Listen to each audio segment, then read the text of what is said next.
Hola, ¿qué tal de nuevo? Gracias por seguir conectados en esta segunda conferencia como parte de la Semana Nacional de Educación Financiera. Y ahora vamos a hablar sobre un tema en el que creemos que no es una moda, sino es un tema bastante importante y al que todos debe interesarnos, pero más que interesarnos debemos ocuparnos. Y hoy vamos a hablar sobre el impacto que tiene el cambio climático en las economías y lo hemos titulado justamente Hablemos de El mundo se acaba, impacto económico del cambio climático, y para ello nos acompaña Eduardo Piquero, quien es director de México CO2, Plataforma Mexicana de Carbono, a quien saludo con mucho gusto. Eduardo, ¿qué tal? ¿Cómo estás? Hola, ¿qué tal, Alberto? ¿Cómo estás? Muy bien, gracias. Oye, pues gracias por acompañarnos en este esfuerzo que ha venido haciendo el Grupo Bolsa Mexicana de Valores, ya de manera reiterativa y de manera consecuente en la Semana Nacional de Educación Financiera. Nosotros particularmente iniciamos la semana anterior y estaremos concluyendo el día de mañana, pero no queríamos dejar de tocar este tema del cual pues es necesario y en el cual pues los mercados cada día se están fijando mucho más. Y si te parece, Eduardo, pues antes de iniciar, vamos a saludar con mucho gusto a quienes están conectados, pero de manera muy especial, a la comunidad universitaria de la Universidad de Guadalajara, a quien les mandamos un fuerte saludo a la distancia, esperando que todos se encuentren muy, muy bien. Y seguramente, pues bueno, esta charla contigo va a ser de gran interés. ¿Te parece? Te presento la experiencia que tienes y después damos inicio, ¿de acuerdo? Eduardo Piquero tiene más de 14 años de experiencia en mercados ambientales. Es el director de México CO2, la plataforma para la creación de mercados ambientales del Grupo Bolsa Mexicana de Valores, que impulsa el desarrollo de los mercados de bonos verdes, compensaciones de emisiones y de carbono, con el objetivo de facilitar el cumplimiento de las metas de reducciones de emisiones de México. Anteriormente, Eduardo se desempeñó como consultor en mitigación del cambio climático en el Programa de las Naciones Unidas para el Medio Ambiente y director de operaciones de MGM International y South Pole Carbon para México, en donde estructura operaciones en energías renovables, eficiencia energética, industria química, transporte, forestación, cemento, etcétera. Eduardo es argentino y ha vivido en México por los últimos 10 años, tal vez un poquito más, y cuenta con una licenciatura en Ciencia Política por la Universidad de Buenos Aires y una maestría en Ciencias del Estado por la UCEMA. Eduardo, pues nuevamente muchas gracias por acompañarnos en esta tarde y adelante por favor con tu tema y pues saludando nuevamente a la Universidad de Guadalajara. Excelente, Alberto, muchísimas gracias. Como mencionas, saludando a todos los presentes, especialmente a nuestros amigos en Jalisco y los participantes de la Universidad de Guadalajara. Un gran abrazo a la distancia y cibernético para todos ustedes. Pues como mencionaba Alberto, yo soy Eduardo Piquero, trabajo para México CO2, que es una empresa del Grupo de la Bolsa, que como mencionaba Alberto, nos dedicamos al desarrollo de mercados ambientales, entendiendo mercados ambientales como aquellos mecanismos financieros que redundan, que producen, que generan beneficios, por supuesto, económicos, pero además ambientales, que ayudan a que el país alcance sus objetivos tanto en materia de reducciones de emisiones como de biodiversidad, generación de energía limpia, etcétera. Y con eso en mente, el día de hoy quisiera comentarles sobre el verdadero problema, ¿no? Pues, ¿por qué nace México CO2? Nace México CO2 para llenar una necesidad que tiene México y todos los países de América Latina de alcanzar metas de reducciones de emisiones, y no por capricho, no reducir emisiones, ahora vamos a ver de qué, sin un objetivo, sino reducir emisiones para hacer frente al principal problema que enfrenta la humanidad en toda su historia. El cambio climático es el desafío más importante que ha enfrentado la humanidad en toda su historia. Es más potencialmente mucho más grave que cualquier pandemia, potencialmente mucho más grave que cualquier guerra, cualquier conflicto armado. El cambio climático es un riesgo, es un cambio transformacional, porque va a cambiar la forma en la cual nosotros vivimos nuestra vida, nuestros medios de transporte, la forma en la cual nos educamos, la forma en la cual producimos objetos y producimos bienes de consumo. Todo eso va a cambiar, no va a desaparecer, pero va a cambiar, todo eso va a cambiar. Y en ese proceso de cambio, muchos empleos se perderán, muchos efectos muy desafortunados del cambio climático tienen que ver con efectos climatológicos extremos, como los muy tristes huracanes de estos últimos días. Eventos también relacionados con agua, como sequía, también cambios en los patrones de lluvia en todo el país y en todo el planeta. Y eso va a traer riesgos que nosotros le decimos los riesgos sistémicos del cambio climático. Todos los sistemas, incluyendo el sistema económico, el sistema social, el sistema político, van a verse impactados por el cambio climático. Les voy a dar 3 ejemplos. Están los riesgos físicos del cambio climático, y los riesgos físicos son básicamente los riesgos de los que vimos estos días, ¿no? Los huracanes pegan en ciertos lugares. Esto produce un incremento en los niveles de lluvia y vientos, y esto desafortunadamente trae efectos que van, por ejemplo, en la pérdida de vidas humanas, en pérdida de infraestructura. Eso es el riesgo físico del cambio climático, pero atrás hay otro riesgo adicional. Muchos países toman medidas como reducir las emisiones de gases de efecto invernadero. Eso es un riesgo regulatorio del cambio climático, ¿no? Pues tal vez tener un tipo de producción, tener un modo de producción que va a verse muy afectado producto del cambio en regulación. Y el último riesgo sobre el cual me encantaría que reflexionen es el riesgo financiero del cambio climático.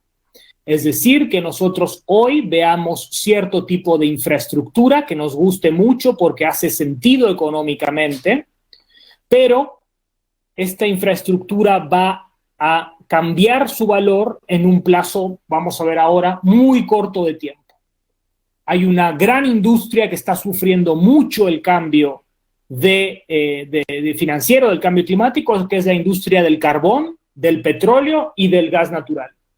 Más o menos son los combustibles fósiles, ¿no? Hoy tienen un valor, pero en 5 años tendrán el mismo valor. En 10 años, ¿me garantizan que esa inversión va a estar ahí o no va a estar ahí? ¿O es mejor invertir en un parque eólico, en una planta solar, en un proyecto de eficiencia energética o en un transporte eficiente como el Metrobús o las líneas de BRT que también están presentes en la hermosa Guadalajara? ¿Cuál va a ser un negocio para el inversionista?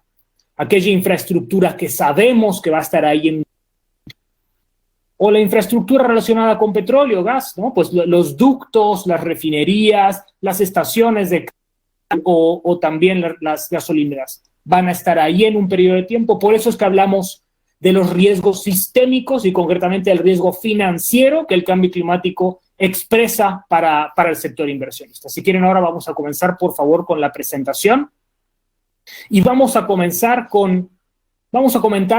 cuál es el efecto del cambio climático, ¿no? Y que para eso es importante comentar qué es el cambio climático, ¿no? El cambio climático está producido por lo que van a ver ahora en la presentación. Durante una gran cantidad de años, durante un periodo de tiempo muy grande, el hombre ha quemado combustibles fósiles y otras actividades, como por ejemplo la deforestación, que ha liberado a la atmósfera enormes cantidades de dióxido de carbono. Este dióxido de carbono y esos otros gases como el metano, como el óxido nitroso, como los hidrofluorocarbonos que provienen de los aires acondicionados, de los refrigerantes, han alterado la forma en la cual se encontraba nuestra capa de gases de efecto invernadero, que existía de manera totalmente natural, de tal manera que es la que posibilita la vida, es anterior a la existencia de la vida sobre la Tierra, y efectivamente es lo que produce que la corteza terrestre mantenga cierta temperatura, y por lo tanto esta temperatura permita que la vida exista bajo la Tierra, ¿no? bajo esta capa de gases de efecto invernadero. Lo que nosotros hemos provocado durante años y años y años es que hemos engrosado esta capa de gases de efecto invernadero. Por lo tanto, cuando entra la radiación solar, como pueden ver aquí en el gráfico, una vez que calienta la superficie terrestre y quiere volver a salir al espacio exterior, a través de la capa de gases de efecto invernadero, rebotaba y volvía a calentar la superficie. Esto hacía que tuviéramos una temperatura lo suficientemente agradable. Pues muy bien, con el tiempo la hemos aumentado. Por lo tanto, ha aumentado la cantidad de radiación que atrapa la capa de gas de efecto invernadero, y por otro lado, la cantidad de radiación provoca el aumento de temperatura, provoca efectos relacionados con el aumento promedio de temperatura, como aumento del nivel del mar, derretimiento de las capas de glaciares, como en los polos, lo pueden ver todos los años en el polo norte y en el polo sur, como la cantidad de hielo disminuye relacionada año con año. También todos los glaciares continentales registrados ya están en retroceso, incluyendo los grandes glaciares del Himalaya. En México tenemos el caso de los glaciares del Iztaccíhuatl, que prácticamente ya han dejado de existir, y los del Popo, bueno, pues ya no existen, pero por las diferentes erupciones. Sucede lo mismo en el pico de Orizaba. Esto es muy desafortunado porque no solamente son efectos muy adversos, por cierto, en la naturaleza, que producen pérdida de biodiversidad, pérdida de ecosistemas, pérdida efectivamente de especies, sino que también se traduce en algo muy alarmante, que es los cambios o los cambios impuestos a nuestra economía. Donde había agua, hay menos agua. Donde existía cierta cantidad de agua, hoy tenemos mucha más agua, como vemos en las inundaciones. Con los cambios de temperatura también se aumenta la frecuencia de incendios forestales, como vemos en toda la superficie del país, además de crear un ambiente muy propicio para la propagación de enfermedades. Y lo que estamos viviendo el día de hoy, el caso de que esta conferencia tenga que ser de manera virtual y no presencial, es solamente uno de los efectos que podría relacionarse de manera indirecta con las intervenciones del hombre en la naturaleza, potencialmente también relacionadas con el cambio climático. Cuando todos ustedes escuchan, pues tal presidente, tal vez que ahora hay un presidente que parece que ya va de salida, ¿no? Que dijo, no, pues ya yo no creo en el cambio climático, definitivamente es algo que no me interesa. Bueno, pues la gigantesca mayoría de la comunidad científica mundial, el 97%, cree que al cambio climático lo provocó la acción humana.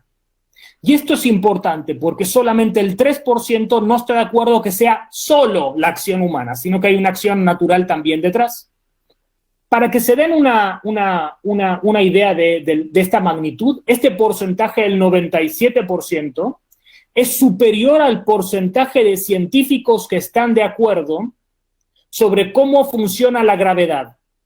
Es decir, entendemos mejor cómo funciona el cambio climático que cómo funciona la gravedad. Entendemos muchísimo de cambio climático. No es cierto que no hay consenso científico para relacionar al cambio climático con ciertas emisiones de gases de efecto invernadero. Eso no hay duda en absoluto, en absoluto.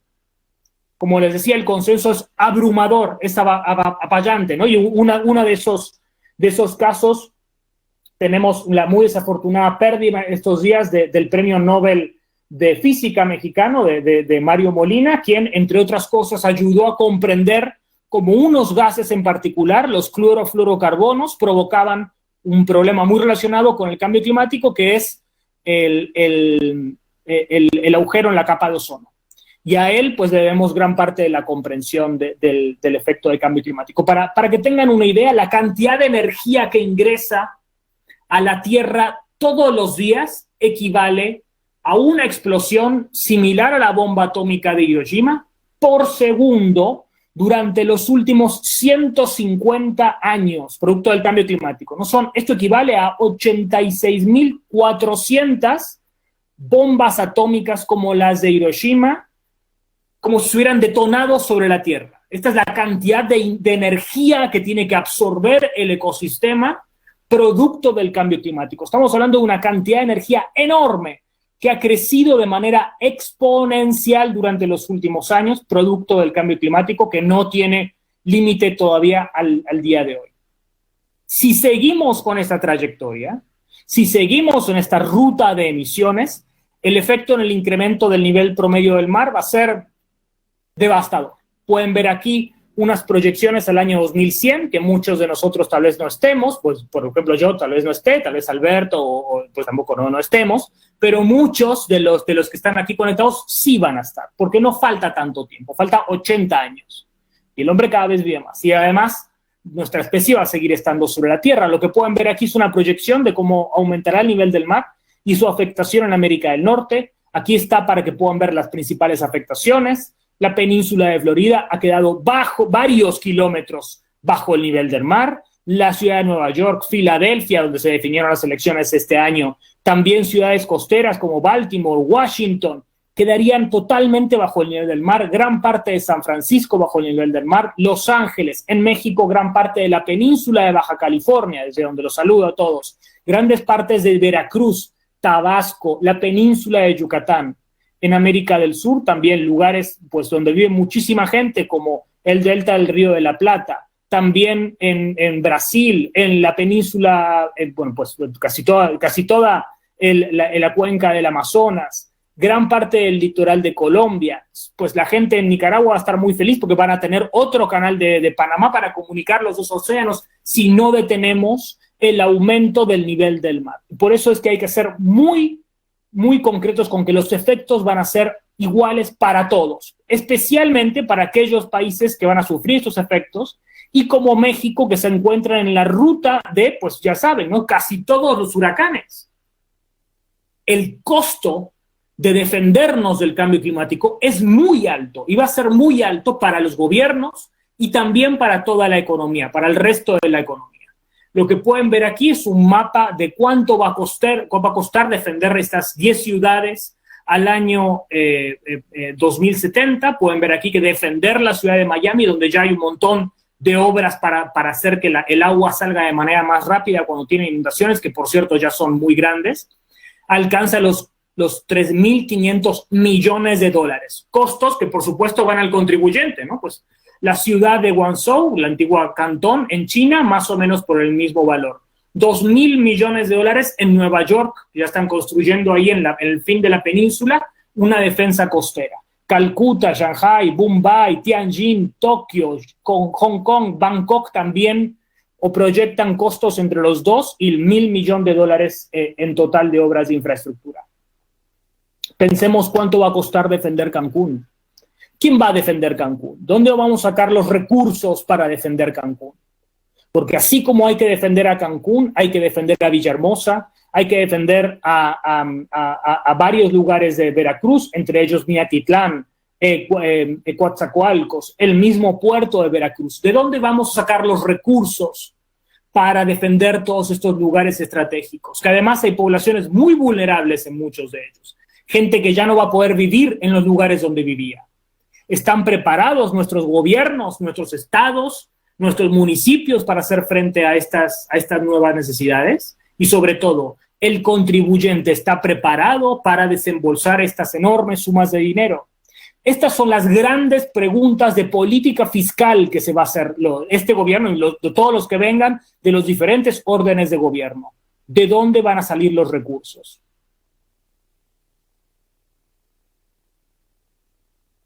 Importante comentarles que para evitar que estos efectos negativos del cambio climático se vean reflejados, es importante que el aumento de la temperatura no ascienda a más de 1.5 grados centígrados en nivel promedio a nivel mundial para el año 2100. Eso es lo que dice el Acuerdo de París, al cual, por cierto, parece que Estados Unidos va a regresar en muy poco tiempo. Ahora bien, estamos en trayectoria de un aumento de 4.5 grados si seguimos actuando de la manera en la cual estamos actuando. Tenemos que canalizar enormes proporciones de recursos hacia generación limpia, hacia transporte cada vez más eficiente, hacia eficiencia energética, si queremos reducir nuestras emisiones y tener una chance de que el cambio climático no afecte de manera fundamental nuestras vidas y nuestra economía. Como muestra, podemos ver que 16 de los 17 años más cálidos hasta el día de hoy fueron registrados desde el año 2001. 2015, 14, 10, 5, 7, 2, 1998, 2003, 13, 2009, 2006, 2012, 2011, 2016, que fue el más cálido registrado hasta el año pasado, y 2017. ¿Y saben cuál va a ser el más cálido hasta este momento? 2020. Si seguimos esta trayectoria, 2020 será el más cálido registrado. Rompemos récords todos los años, de los años más cálidos. Prueba que el cambio climático existe, es real, y sus efectos se vuelven cada vez más tangibles para todos. Para todos, incluyendo la industria financiera. Lo que pueden ver en este cuadro es un reporte de las catástrofes naturales de las cuales las aseguradoras tuvieron que desembolsar dinero durante los últimos 45 o 50 años, ¿no? Hasta el año 1970. Pueden ver aquí, muy importante, ver cómo la proporción que tiene que ver con el rojo, que son los eventos climatológicos extremos, y el azul también, que es también lo que tiene que ver con inundaciones, cómo ha crecido de manera exponencial. Y como los que no tienen que ver con cambio climático, que es el verde, erupciones volcánicas, y también el que está en color lila, pues es el que tiene que ver con sismos. Pueden ver cómo más o menos se mantuvo igual. Y cómo sí han aumentado los desembolsos relacionados a catástrofes naturales. Aquí lo que queremos decirles es que el costo económico ya lo sentimos. El costo económico del cambio climático ya está aquí. No es que lo vamos a sentir en el futuro, ya está aquí. Ya hay enormes complejos habitacionales, hay enormes complejos hoteleros en la península de Yucatán, en la península de Baja California, que no pueden acceder a seguros. ¿Por qué? Porque están en la ruta de todos los huracanes. El riesgo de que un huracán categoría 4, 5 o superior, como Patricia, pase por estos lugares es cada vez superior. Y por lo tanto, el riesgo de asegurar un edificio de estas características, híjole, se ha vuelto enorme. Las aseguradoras ya no quieren tener que ver en ese sentido. Por lo tanto, están pagando y diseñando instrumentos alternativos como fideicomisos y demás para poder hacer frente a requisitos que tienen por ley. El costo de operar se ha vuelto más alto. El costo también es para las comunidades menos favorecidas. Ya tenemos costos relacionados a menos captura de especies en el mar. Esto dirán ustedes, ¿qué tiene que ver lo que pasa en el mar? Bueno, pues 2/3 de la superficie terrestre es agua. Y no sé si han hecho el experimento alguna vez de llevar a 100 grados centígrados 1 litro de agua y una piedra. Llévenlos al mismo momento, a la misma temperatura, y luego déjenlas fuera del fuego. Van a ver cuál llega primero a la temperatura ambiente. Es la piedra. El agua conserva mucho más la temperatura. Esto quiere decir que las alteraciones en los ciclos de vida de las especies marinas es más alta que la de las especies terrestres. Por eso es que ya tenemos alteraciones en los ciclos de desove de muchas especies, lugares donde los peces ya no llegan, también eventualmente comunidades de pescadores que se quedan sin sus capturas. Y desafortunadamente esto llegó para quedarse. Hay algunos proyectos que están llevando adelante, pero solamente de remediación. Es importante también reconstruir los medios marinos para que las especies se regeneren. Hoy estamos bajo una presión gigantesca en nuestros océanos. Y México ha sido bendecido con el litoral pacífico y el litoral atlántico y el Golfo, y tenemos que protegerlos también de los efectos climatológicos extremos. Los efectos en nuestra economía, hay algunas proyecciones, oscilan entre 1.5 puntos del PIB y el 5% del PIB mexicano hacia el año 2050. Esto es lo que podríamos perder producto del cambio climático. No podemos darnos el lujo en un país que le cuesta tanto crecer, perder nuestro crecimiento producto de algo que podemos evitar si nos preparamos para los efectos adversos y también si reducimos nuestras emisiones. Es importante prepararnos en este sentido. Y a todos ustedes que están ahora en la universidad, especialmente en el hermoso estado de Jalisco, que por cierto está llamado a estar en la vanguardia del cambio climático, que en estos momentos se encuentra debatiendo impuestos ambientales, siguiendo las mejores tendencias internacionales, es importante que tengan en cuenta que la pérdida en biodiversidad, la pérdida en ecosistemas no es solo la lamentable pérdida en vida de especies animales y de plantas. También se relaciona con nuestra economía.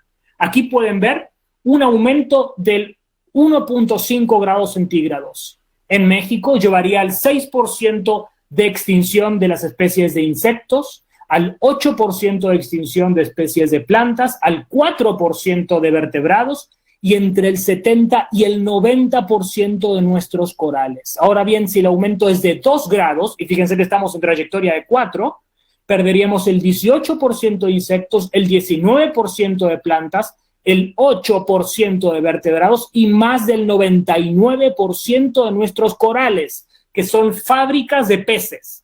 Fábricas, los peces van ahí a tener pececitos que luego van y nos alimentan a todos. Fíjense si esto no es un problema económico.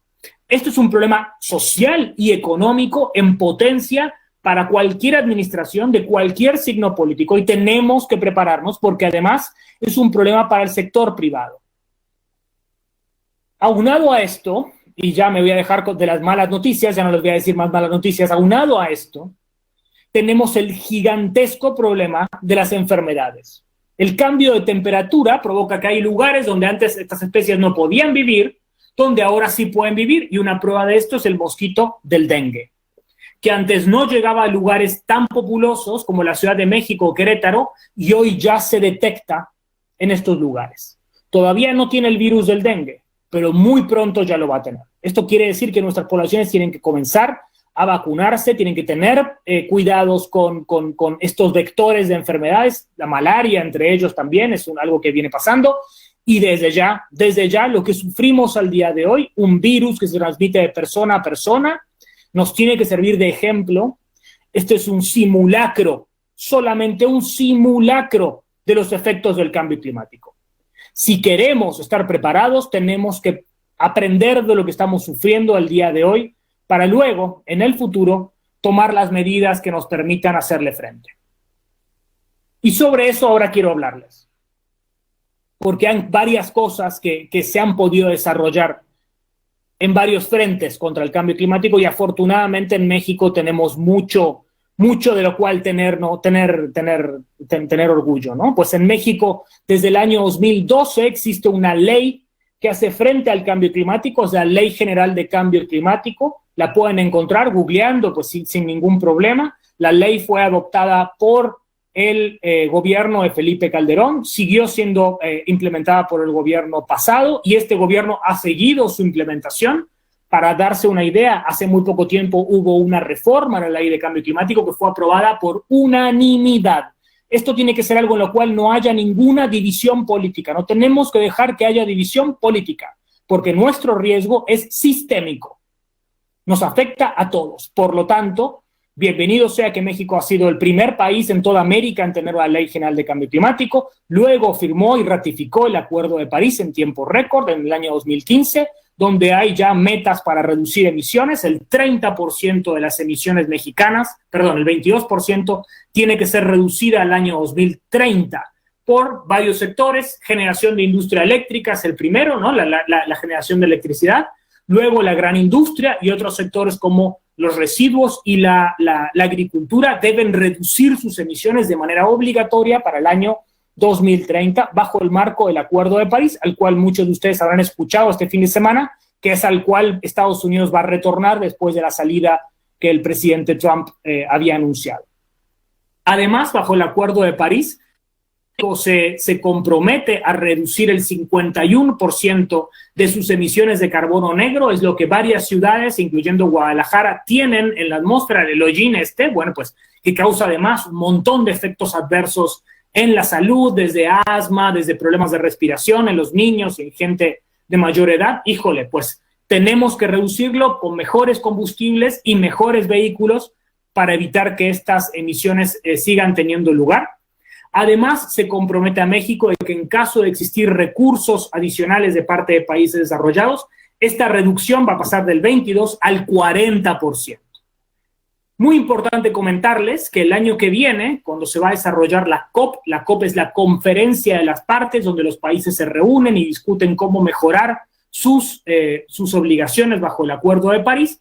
México pues tiene que plantear de manera obligatoria cómo lo va a hacer y adicional a eso, una ruta de cómo los va a financiar, porque gran parte de esos costos vienen del presupuesto de la federación, ¿no? Pues cambiar, vamos a decir, construir un tren nuevo o construir una línea de metro.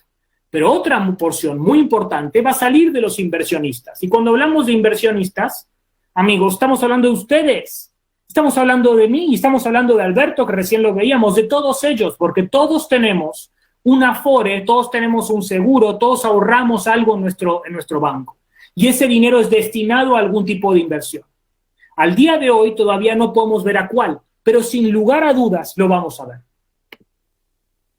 Con esto en mente, desde el año 2018, desde el año pasado, la Semarnat, que es la Secretaría de Medio Ambiente y Recursos Naturales, que tiene al mando el desarrollo de la política ambiental en el país, se abocó al desarrollo de algo que le llamamos un sistema de comercio de emisiones. ¿Qué es un sistema de comercio de emisiones? Es la aplicación de la teoría económica de la escasez al problema ambiental. Básicamente es eso.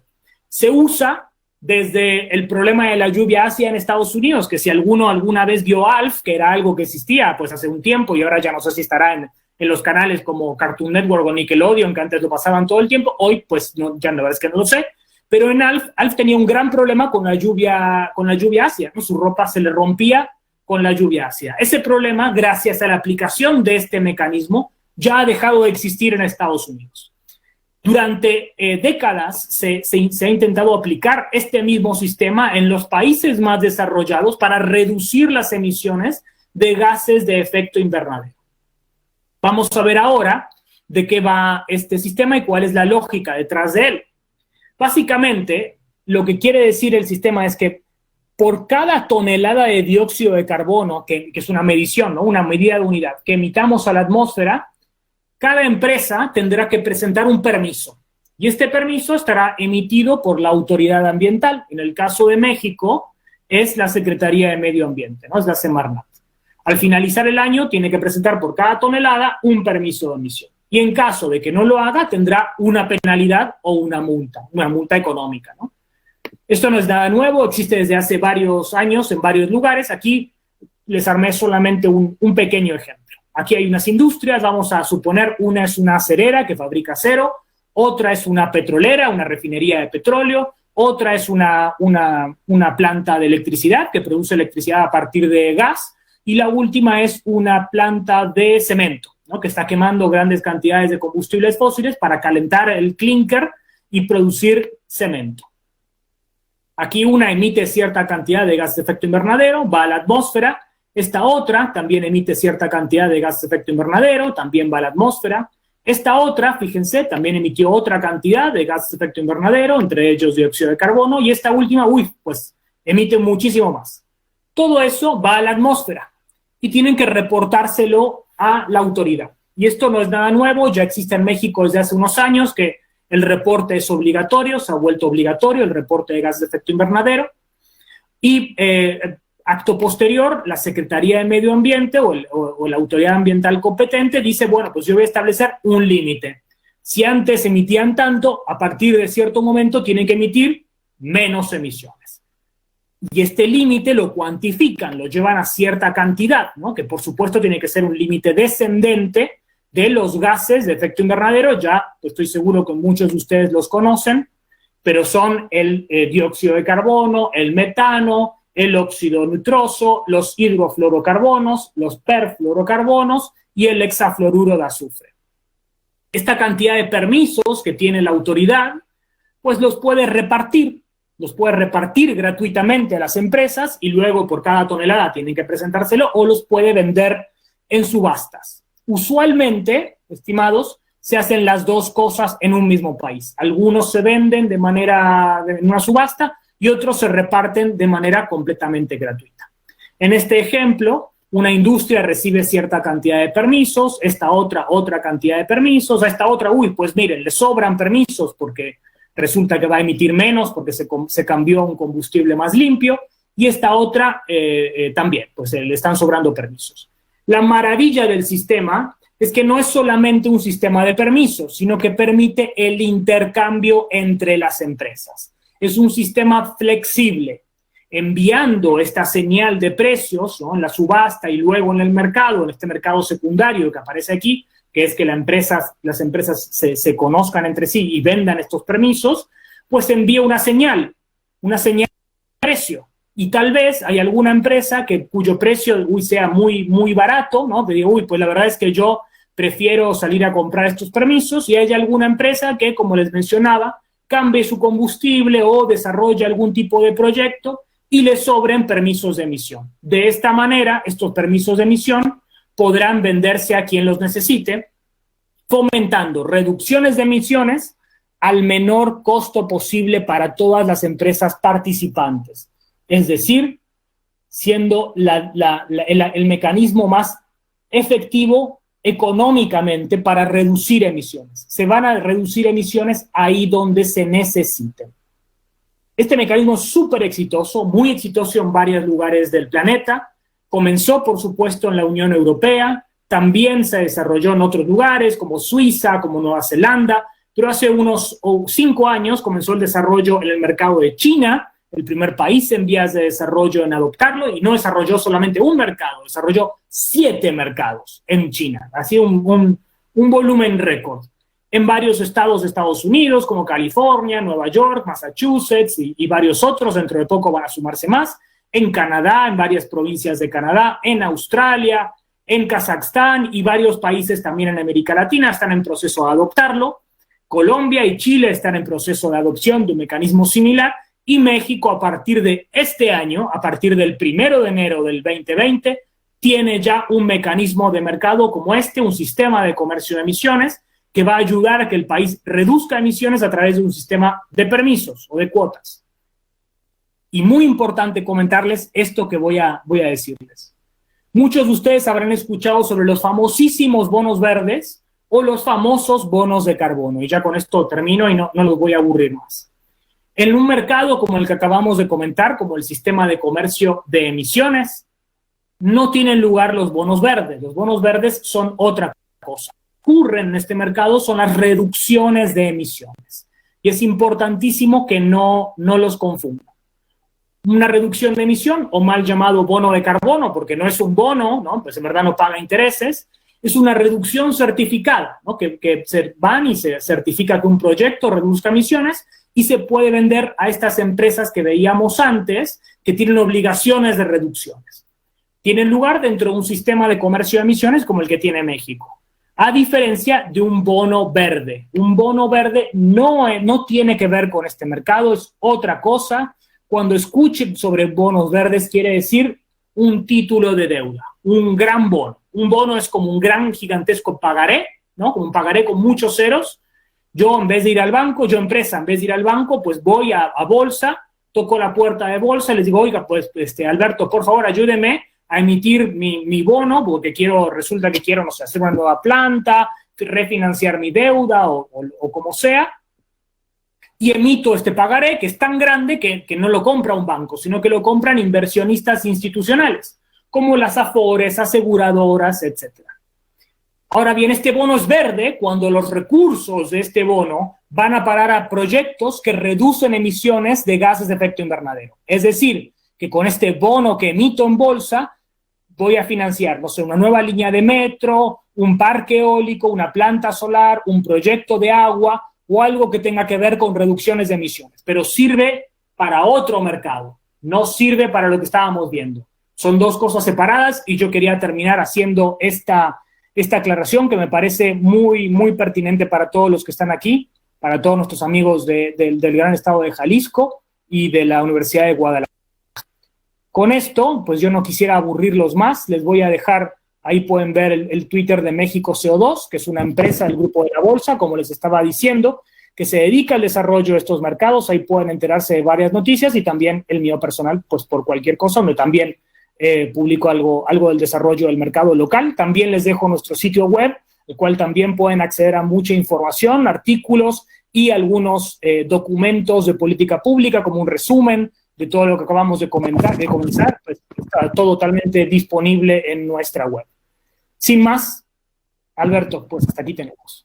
Perfecto, muchas gracias, Eduardo. La verdad es que ha sido bastante interesante el poder conocer de el impacto que está teniendo el cambio climático en las economías de todo el mundo y que todavía estamos como muy justos de tiempo para poder hacer un cambio realmente, ¿no? ¿Te parece si abrimos ya? Tenemos varias preguntas aquí que nos han llegado en el chat, entonces, ¿te parece si damos salida a alguna de ellas? Y nos pregunta tu tocayo, Eduardo, ¿en qué consiste el nuevo índice de la bolsa, el S&P BMV Total México ESG, y cuál es la diferencia que tiene con el IPC? Yo creo que valdría la pena hablar justamente sobre este nuevo índice que recientemente lanzamos hace algunos meses, ¿no? Por supuesto, y es muy buena pregunta. Como muchos de ustedes ven en las noticias, siempre van a escuchar la bolsa subió, la bolsa bajó. Esto se refiere no a todas las acciones, ¿no? Las acciones son partes de la empresa, acciones de la empresa, ¿no? Una parte de una empresa que cotizan en la bolsa, ¿no? Que se compran y se venden en la bolsa. El índice que todos ustedes escuchan es el famoso IPC, el índice de precios y cotizaciones, es el más famoso, por supuesto, de todo el país, no es el único, hay varios y a eso voy. Ahí está el índice hermano del IPC, que es el llamado coloquialmente índice de sustentabilidad, que es el Total ESG, recientemente relanzado hace unos pocos meses, que reúne a las empresas con mejor calificación en temas ambientales, sociales y de gobierno corporativo.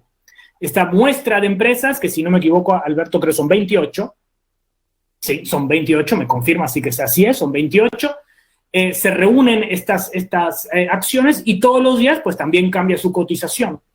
Es muy importante que todos ustedes tengan en cuenta algo que es central y vimos especialmente desde el comienzo de la pandemia. Las empresas con mejores calificaciones ambientales, sociales y de gobierno corporativo han sufrido mucho menos el impacto del COVID. ¿Por qué? Porque están más preparadas para hacer frente a eventos tan disruptivos como este, ¿no? Podían tener continuidad de negocio, podían seguir comprando y vendiendo, podían seguir operando porque sabían qué hacer.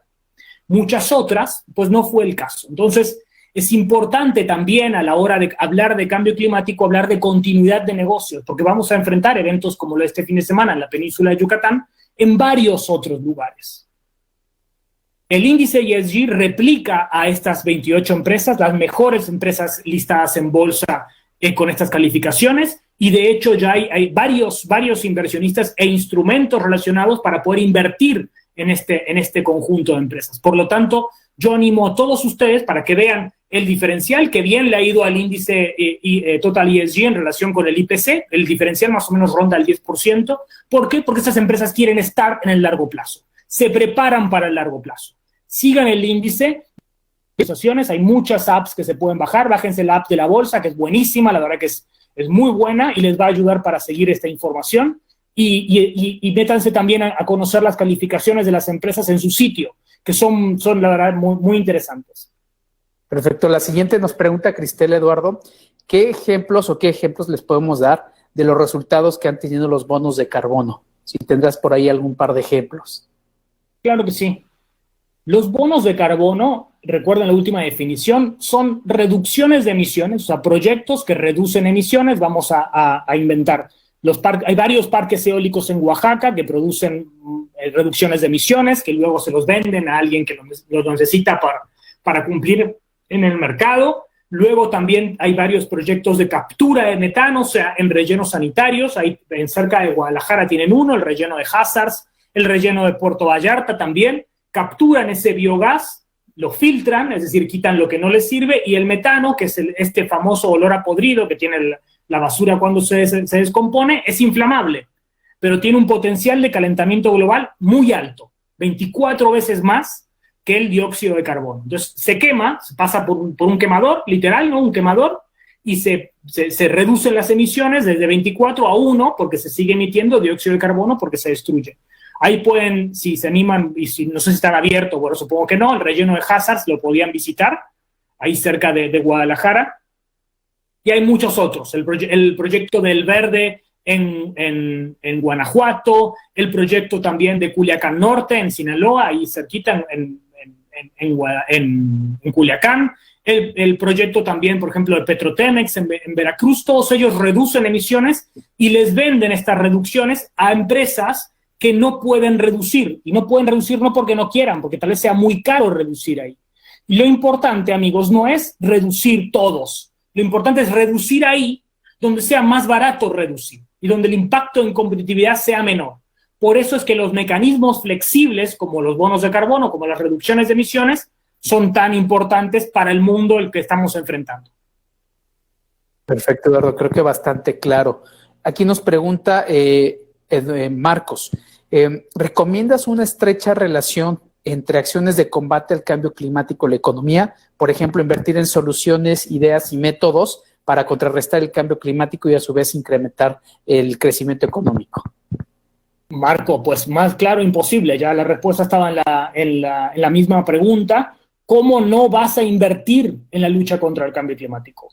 Hay enormes oportunidades de generar ingresos en este proceso, no del cambio climático, sino en el enverdecimiento de la economía. Estábamos hablando, por ejemplo, en quemar biogás. Si tienes volúmenes suficientemente importantes, puedes generar electricidad y venderle esa electricidad a alguien más.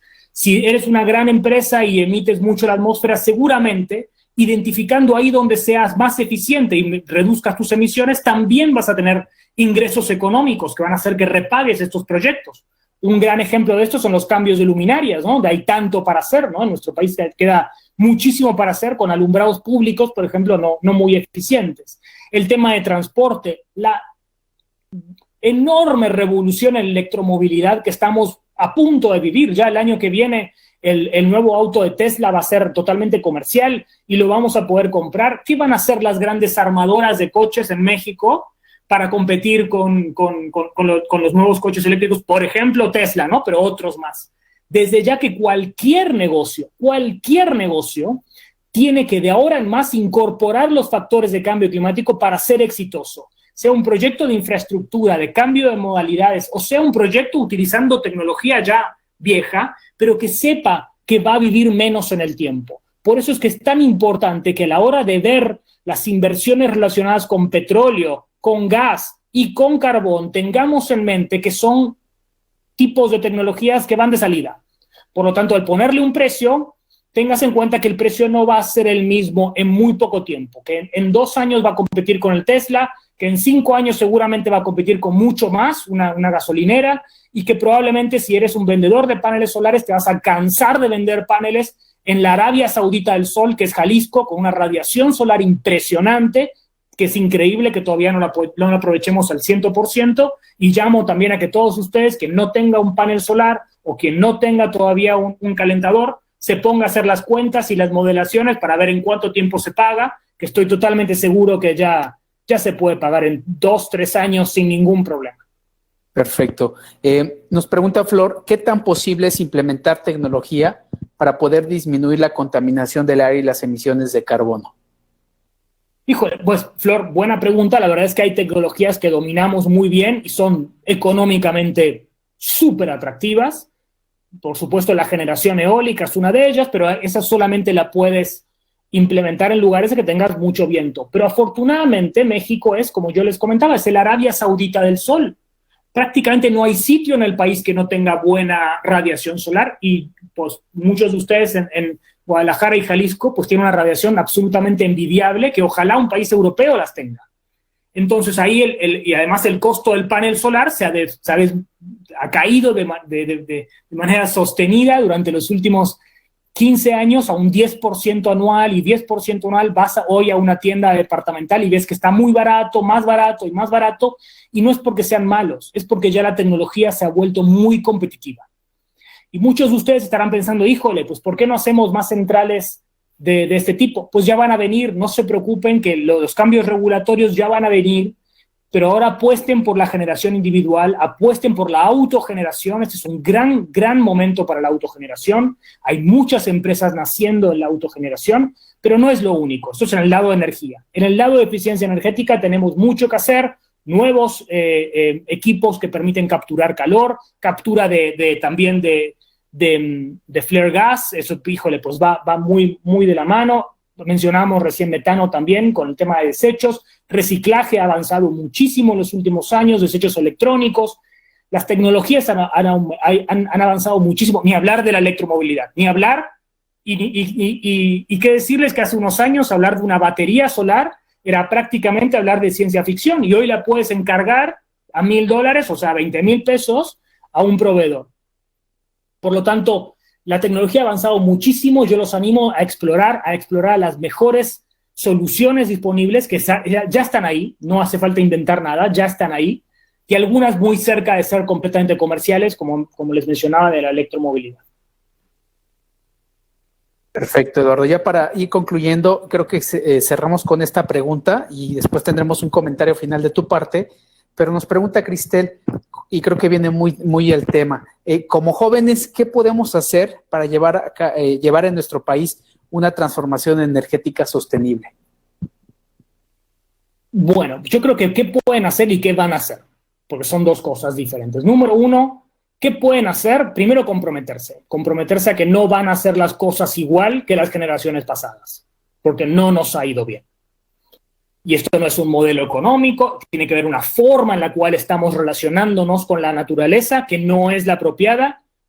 No se los digo porque soy un abrazador de árboles, sino porque no es apropiada para generar valor, para generar empleos, para generar riqueza de manera sostenida. No vamos a poder tener futuro como humanidad, no vamos a poder llegar a la Luna y Marte, como nos dice Elon Musk, si no podemos cambiar la forma en la cual estamos produciendo nuestra energía, nuestro cemento, nuestros coches. Entonces, están llamados todos ustedes a dedicarse a esto, por un lado. Y por otro lado, lo van a hacer, se lo estoy anticipando, lo van a hacer, porque esto es una enorme tendencia que va mucho más allá de lo que un individuo o una empresa quiera. Ya el inversionista desea ver proyectos que tengan un componente ambiental y las empresas que más exitosas han sido durante el último tiempo son aquellas que apuestan a la innovación tecnológica, aquellas que están desarrollando soluciones para la producción más limpia, y a todos ustedes los animo a explorar ese camino, ya sea como emprendedores o participando en una empresa nueva en nacimiento en la bellísima ciudad de Guadalajara, que es además un hub de emprendedurismo, donde hay un montón de iniciativas muy buenas, que se animen a ver el tema de reforestación, el tema de madera sustentable, también el turismo sustentable en un estado con tanta vocación como Jalisco, con lugares tan maravillosos, por supuesto, como Vallarta, pero ahí cerquita de la ciudad de Guadalajara también, con Tlaquepaque. Aunque ustedes no lo quieran, van a estar trabajando en sustentabilidad.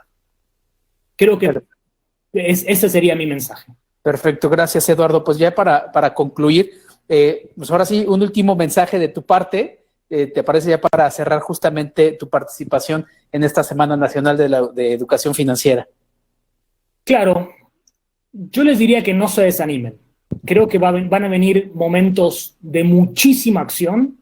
Este año puede haber sido un año feo, porque es un feo año. Creo que ha sido el año con mayor acción en cuanto a reducciones de emisiones que hemos tenido en México, muy a contrario de lo que mucha gente pueda pensar. El año que viene va a ser el año de implementar muchas de las ideas que durante este año han salido. Van a ser años en los cuales vamos a ver una revolución tecnológica gigantesca, como les decía. No pierdan el ojo de eso. Aunque estén en finanzas, aunque estén en política pública, aunque estén en economía, la revolución llegó para quedarse. Y si ustedes lo toman y lo hacen un tema suyo, les va a ir muy bien como profesionistas, seguro, pero además nos va a ir bien como ciudad, como Estado, como país.